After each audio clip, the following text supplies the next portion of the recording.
j'aime ça aussi, le fait que les gens comptent sur moi. Tu sais, le capitaine, il compte sur toi pour transiter son bateau. Le gouvernement compte sur toi pour faire transiter les bateaux de façon sécuritaire. Alors, la responsabilité que ce job-là amène, j'aime vraiment ça. Je comprends pas. C'est-à-dire, c'est un métier pour quel type de personne, à part ce dont on a parlé?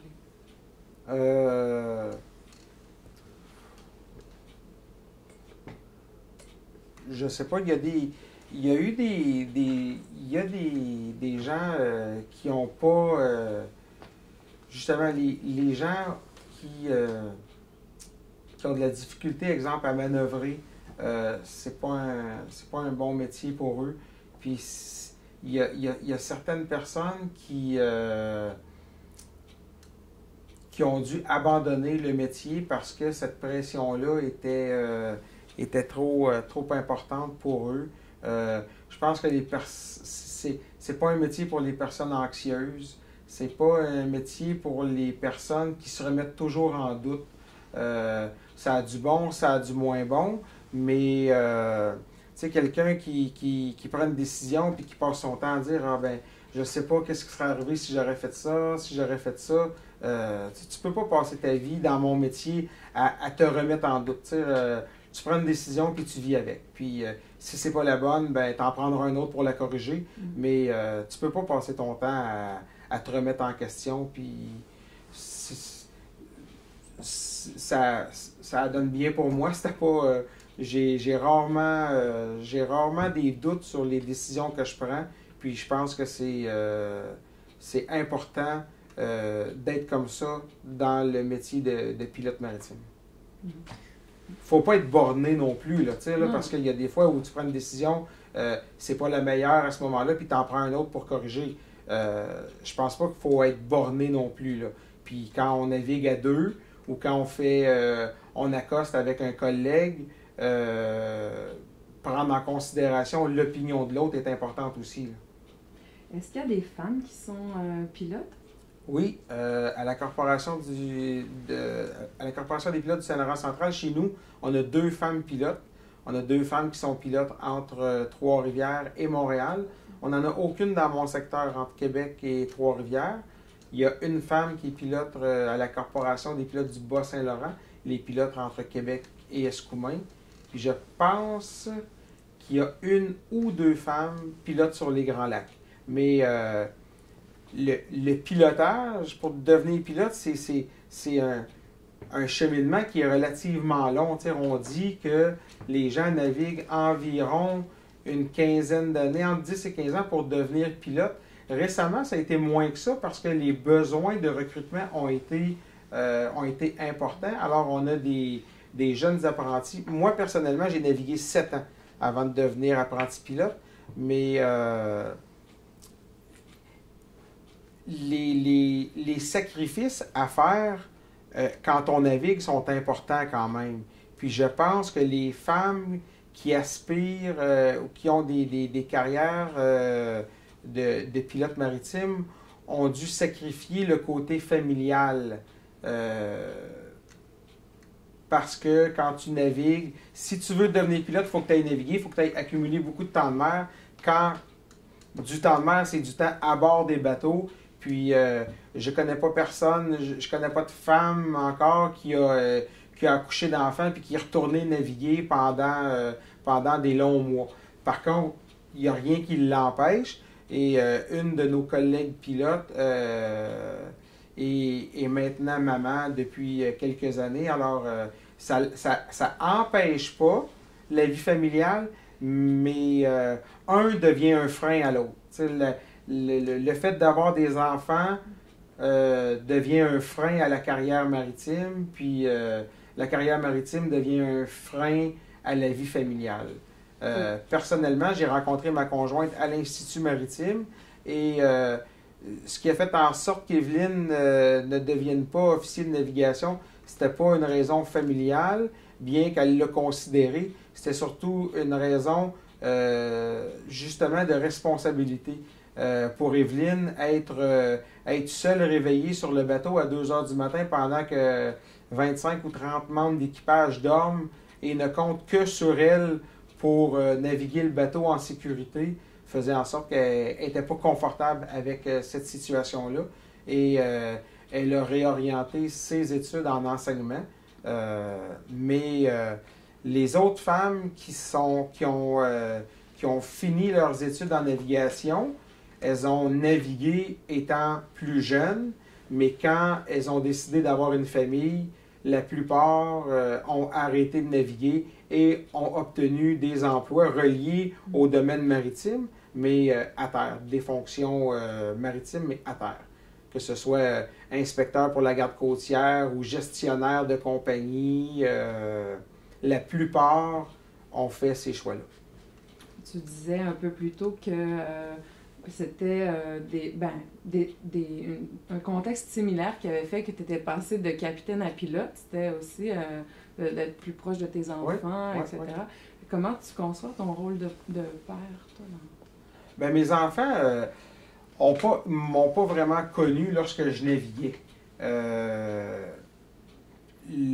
Mon aîné était né quand le dernier long voyage que j'ai fait, je suis parti, Zachary avait 3 semaines, je suis revenu, il y avait 5 mois et demi. Puis tout de suite après ça, je suis rentré comme capitaine sur le traversier. Alors là, c'était des rotations de travail relativement accommodantes au côté familial. On travaillait une semaine, puis après ça, on était une semaine de congé. Puis je suis rentré au pilotage au mois d'avril et Zachary a eu 1 an, 1 mois et demi après. Alors, il a très peu eu, il n'a pas eu conscience du temps que je naviguais. Ça, c'est possible quand la conjointe te laisse le faire. Tu sais, c'est relativement difficile au niveau personnel de naviguer, de partir loin des gens que tu aimes longtemps. Si en plus, tu as de la pression au niveau familial, ça devient relativement difficile de poursuivre une carrière comme ça. J'ai plusieurs collègues qui ont arrêté de naviguer à cause de cette pression-là, du fait que les conjointes les supportaient plus ou moins. Moi, je dois avouer que si j'ai eu la carrière que j'ai eue ou que j'ai, c'est aussi grâce à ma femme parce qu'elle m'a beaucoup supporté durant le temps que je naviguais. Puis après ça, bien, les 2 années d'apprentissage sont 2 années qui sont très condensées sur l'étude. Alors, elle m'a supporté dans ça aussi. Je vais te pousser un peu, c'est juste pour son regard. Mais faire... Non, je vais le faire moi. Reste. OK. Faire très attention de ne pas toucher ici. Voilà.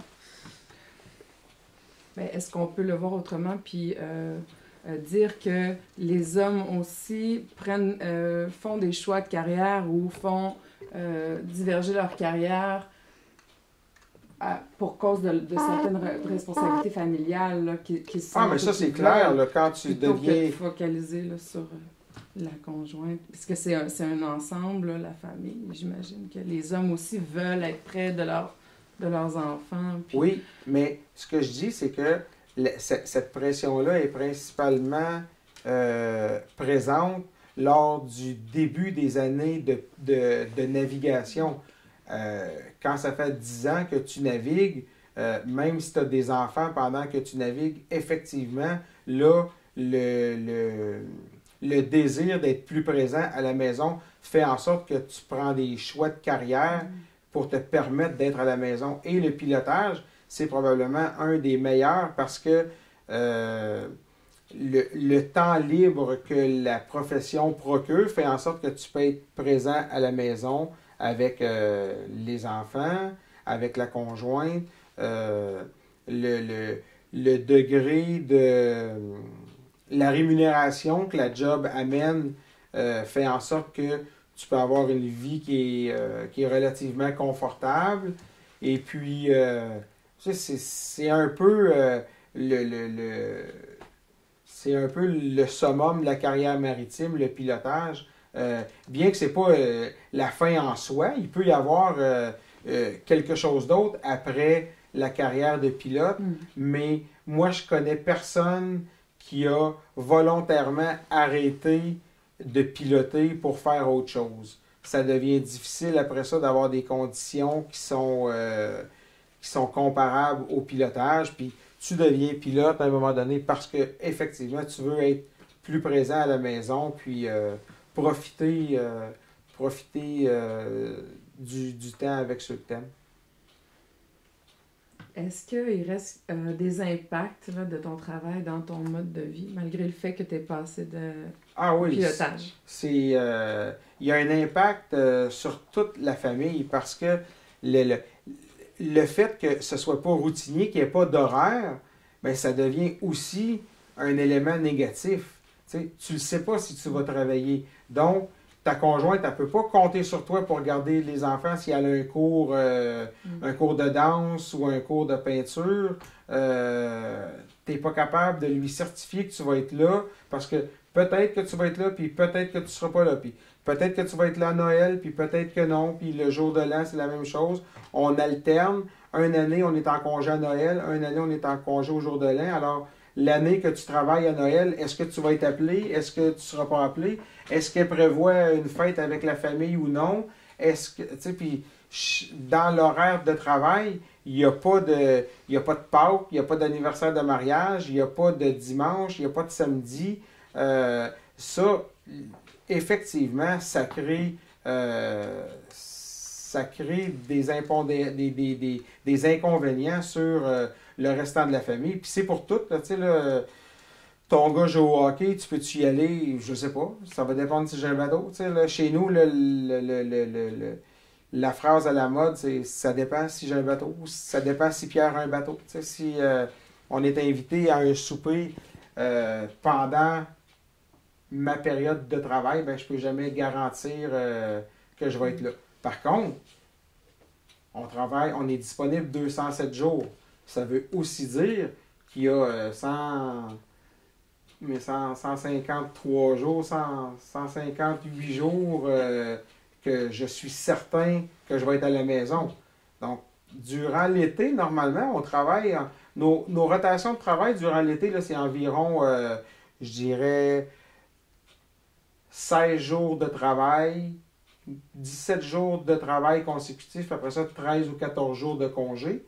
Durant l'automne, il y a un peu plus de trafic. On va travailler environ 20 jours par mois pour environ 10 jours de congé. Puis l'hiver, on se sépare les trois mois d'hiver en 2 groupes. Donc, il y a la moitié du groupe qui va travailler du 1er janvier jusqu'au 14 février, pendant que le deuxième groupe est en vacances pendant ces 6 semaines-là. Puis après ça, on alterne. Ceux qui étaient en vacances le premier 6 semaines vont être au travail durant le deuxième 6 semaines. Puis ceux qui étaient au travail vont être en vacances. Donc, on a 6 semaines de congés consécutifs. Par contre, on a 6 semaines de travail consécutifs aussi. Qu'est-ce que ta famille trouve le plus plaisant à propos de ton métier?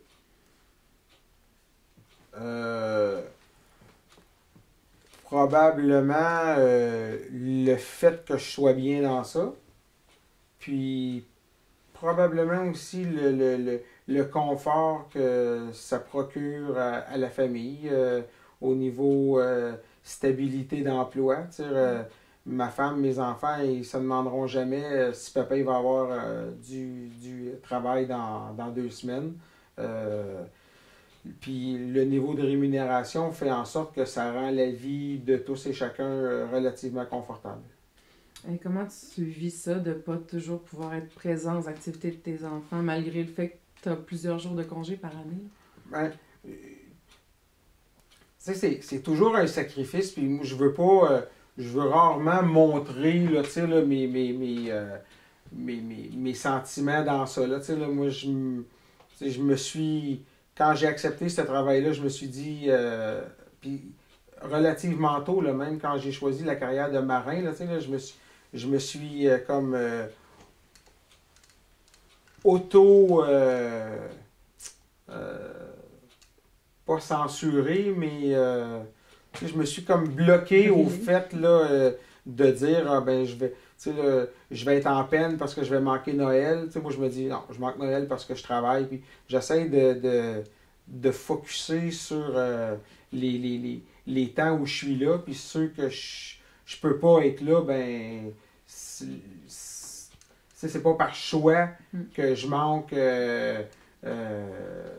la pièce de théâtre de mon garçon, là. C'est le travail. Par contre, faut pas mettre ça pire que c'est non plus. Au pilotage, on est toujours capable de prendre des congés spéciaux. On a 4 congés spéciaux par année qu'on peut prendre n'importe quand durant l'année et qui sont payés.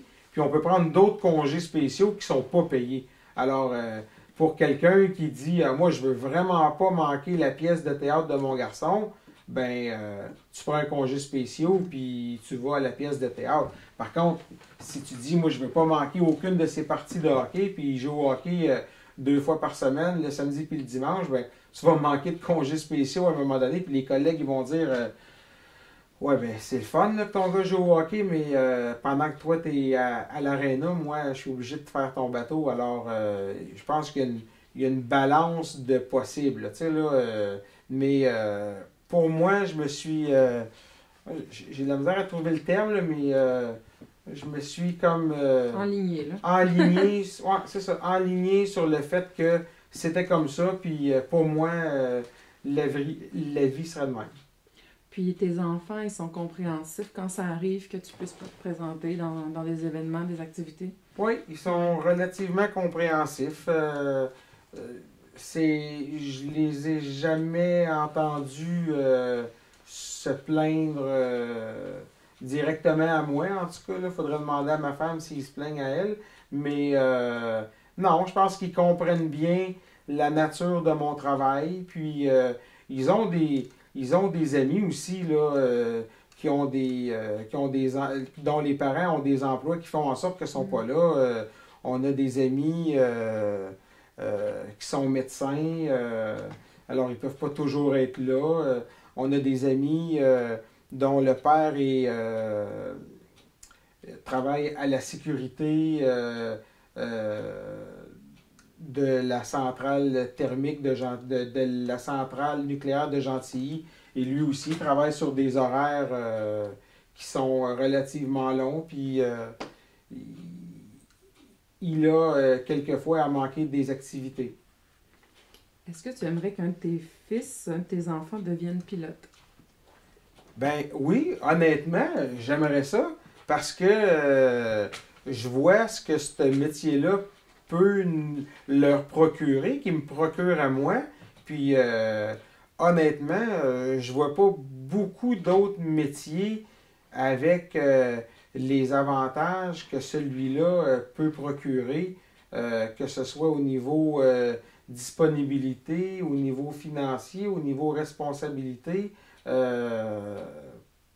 Puis je pense que, en tout cas, pour le troisième, c'est encore un peu flou, mais pour les 2 premiers, ils auraient ce qu'il faut pour devenir des bons pilotes, à ce que je vois de ces personnalités-là jusqu'à maintenant, oui. Est-ce que vous avez de la difficulté à recruter de jeunes pilotes? Et si oui, pourquoi? On a eu de la difficulté, là, 1 an et demi. On cherchait à recruter 5 nouveaux apprentis et on a été capable d'en trouver seulement 3. Pourquoi? Je pense qu'il y a plusieurs raisons à ça, mais c'est des métiers qui sont un peu moins à la mode, là, tu sais, là, de partir naviguer quand tu as 18, 19, 20 ans. C'est pas très, très glamour. Par contre, il y a tellement d'avantages. Tu sais, tous les jeunes qui finissent à l'Institut maritime ont des emplois relativement facilement. C'était difficile à comprendre. Le dernier recrutement, on n'a pas eu de problème à recruter.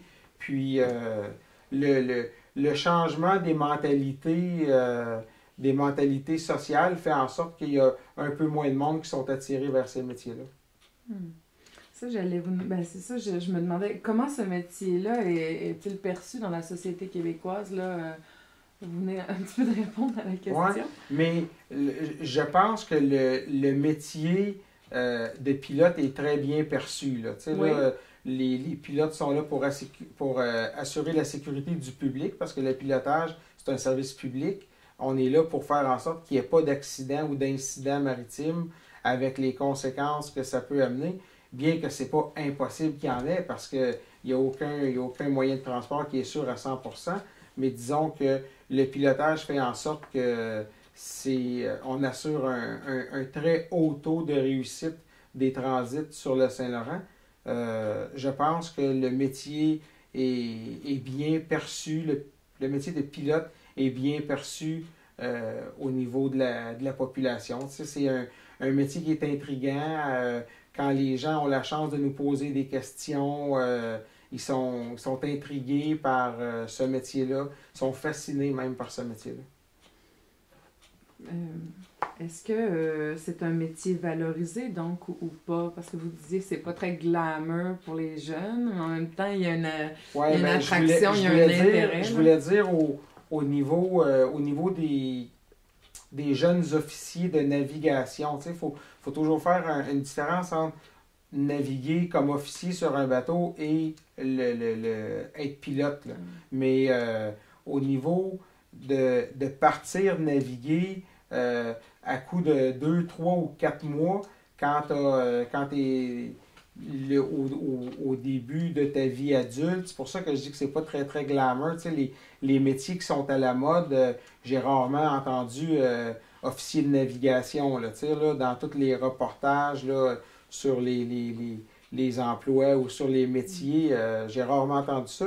Par contre, quand les gens s'attardent à regarder les possibilités que les métiers faits à l'Institut maritime procurent, je pense que un coup que tu as bien analysé, ça devient un choix qui est relativement facile à défendre. Est-ce que le métier a beaucoup changé depuis la mondialisation? Le métier a changé parce que les techniques de navigation, parce que les instruments de navigation changent. Évidemment, la globalisation des marchés fait en sorte que oui, le trafic est différent, mais moi, piloter un bateau qui est chargé de bois, comme il transitait sur le fleuve v'là 75 ou 100 ans, ou transiter un bateau qui est rempli de conteneurs par des produits faits en Chine, le métier en tant que tel ne change pas. Ce qui change, c'est la nécessité du transport. Tu sais, pourquoi il y a tant de bateaux aujourd'hui? C'est parce qu'il y a beaucoup d'échanges commerciaux. La globalisation, ça a des bonnes choses, mais ça en a des moins bonnes aussi. Aujourd'hui, c'est devenu plus rentable de faire raffiner le pétrole, exemple en Russie, ou dans certaines régions du monde où la main-d'œuvre coûte moins cher. Donc, au lieu de transiter avec du pétrole brut, on va transiter avec du pétrole qui est déjà raffiné parce que les raffineries de Montréal-Est sont quasiment toutes fermées. Le changement se produit surtout dans les produits qui sont transportés plus que dans le métier en tant que tel. La navigation permet d'une certaine manière la mondialisation aussi. Je pense que la navigation s'adapte à la globalisation. Vous ne pensez pas qu'elle l'a rendu possible? Non, je pense qu'elle s'adapte à ça. Ça fait longtemps qu'il y a des bateaux qui passent de marchandises. Oui, c'est ça, mais c'est pas nécessairement négatif quand je dis mondialisation, c'est-à-dire de connecter le monde. Il me semble que ça s'est fait à travers les bateaux beaucoup. Oui, ça s'est fait, mais je ne sais pas si c'est l'œuf ou la poule. Est-ce que c'est les bateaux qui ont fait que la globalisation était possible ou c'est le fait qu'il y ait globalisation, que les bateaux se sont adaptés? Je ne suis pas si certain que ça, mais on voit en tout cas des nouveaux genres de bateaux, des bateaux dont on n'aurait jamais pu même imaginer il y a de ça quelques décennies à peine. Tu sais, là, aujourd'hui, la société danoise Maersk construit des bateaux qui sont capables de transporter 18 000 containers. 18 000 boîtes de 20 pieds sur un seul bateau. Alors, est-ce que la demande de transport a fait en sorte qu'ils ont construit ces bateaux-là? La réponse est oui. S'il n'y aurait pas de demande, ils n'auraient jamais construit ça. Mais tu sais, les containers, c'est relativement nouveau, là, des porte-conteneurs qui transportent des boîtes.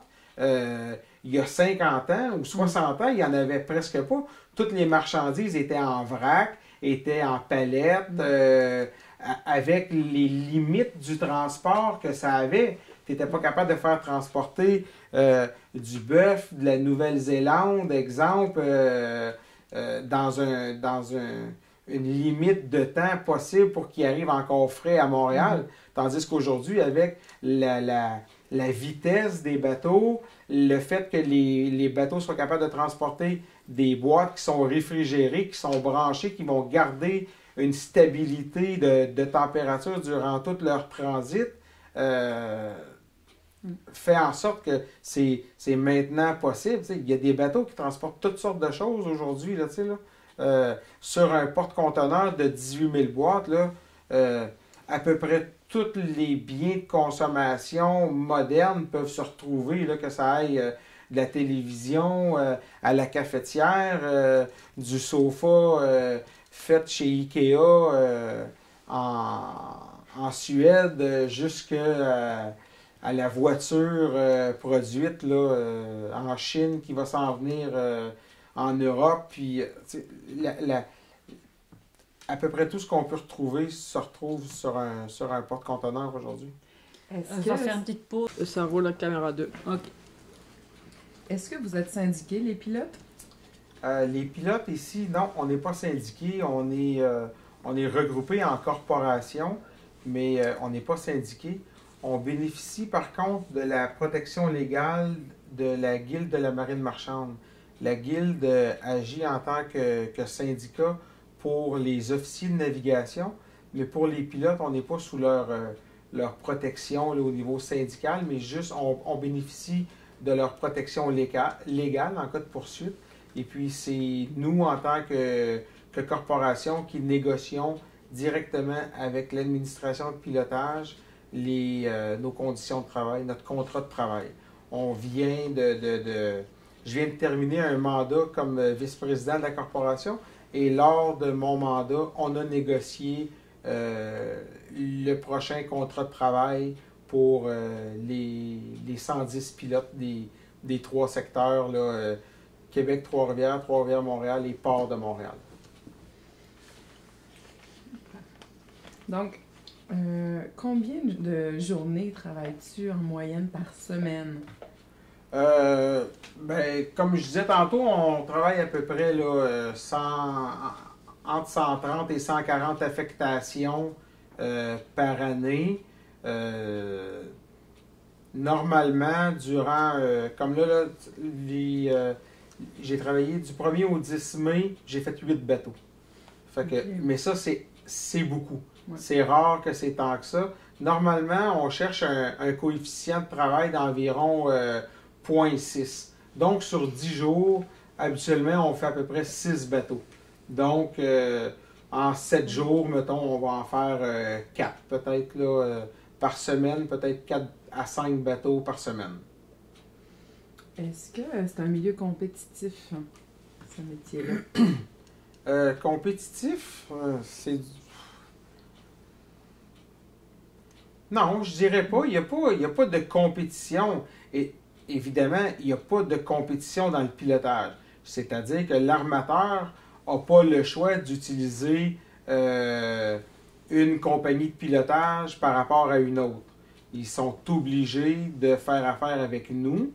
Par contre, nous, on ne peut pas... on n'a pas de lien direct avec les compagnies. Puis c'est le grand avantage que le pilote a. Quand le capitaine prend une décision pour son bateau, le propriétaire du bateau ou l'armateur est son employeur aussi. Donc, quand il prend une décision, il se doit de considérer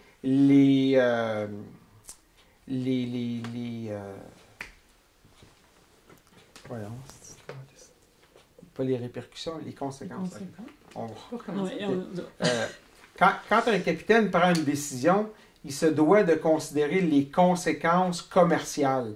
S'il arrête son bateau, il va à l'angle parce qu'il y a du brouillard. Ça a des conséquences commerciales. Exemple, il y a des débardeurs à Montréal qui sont appelés puis qui ne travailleront pas parce que le bateau est à l'ancre. L'armateur va lâcher un coup de téléphone puis il va dire au capitaine « Hey, je veux que tu amènes le bateau à quai. » Le capitaine va dire, oui, mais là, il fait pas beau, il vente, il y a de la brume, j'y vais pas. Il va dire, hey, je veux mon bateau. Il y a un lien direct.